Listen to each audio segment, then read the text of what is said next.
We have lost our morality. Much of the world's moral compass is broken.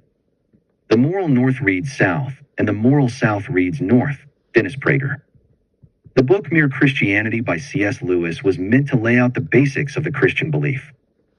In Book 3, Chapter 5 of this novel, C.S. Lewis touches on the major concepts of sexual morality, chastity, and how there has been a cultural shift regarding these two things.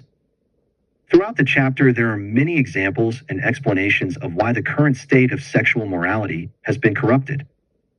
The three main reasons supporting the statement are that we have forgotten the function of our sexual instinct.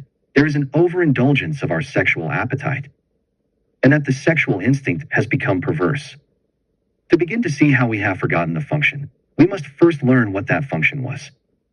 The Bible in Genesis 1 verse 28 says, "Be fruitful and multiply." This was the scriptural purpose for our sexual instinct. Moving away from scripture, we can see that biologically the purpose was procreation. But what has happened in our current day is that we no longer believe the function is for reproduction, but simply indulgence. A metaphor from the book to represent this fact is, now, if we eat whenever we feel inclined and just as much as we want, it is quite true. Most of us will eat too much, but not terrifically too much. One man may eat enough for 2, but he does not eat enough for 10. The appetite goes a little beyond his biological purpose, but not enormously.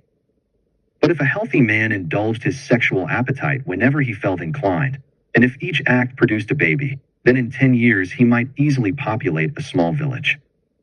This appetite is in ludicrous and preposterous excess of its function. Based on this quote, it is clear to see that we have had a rise in hookup culture and a decrease in chastity, and this has led us to forget the purpose of our sexual instinct. There has been an increase in the indulgence of our sexual appetite. Starving men may think much about food, but so do gluttons, the gorged as well as the famished.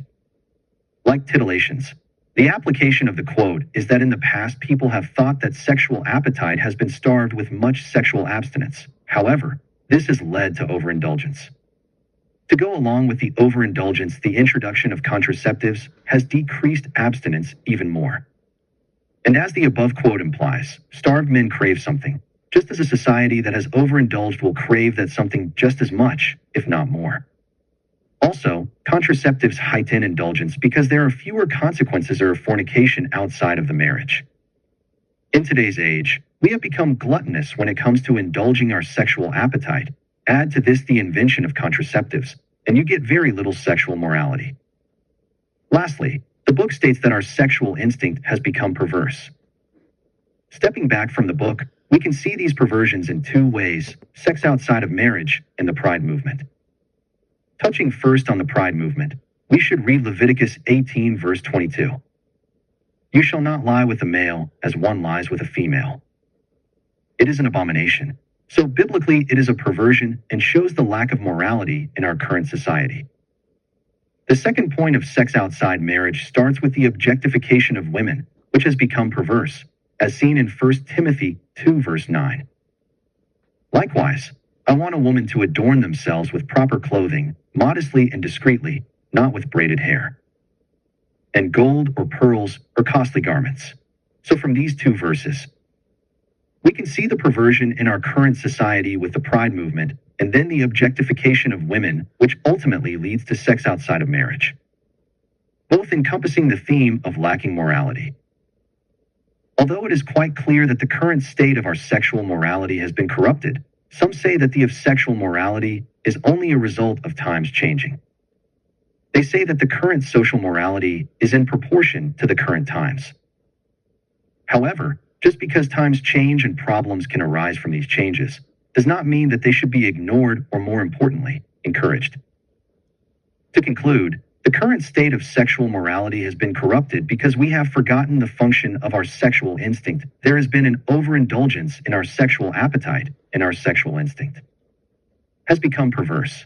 The fact that we have forgotten the function of our sexual instinct is clear in our indulgence of this appetite and in the rise of hookup culture.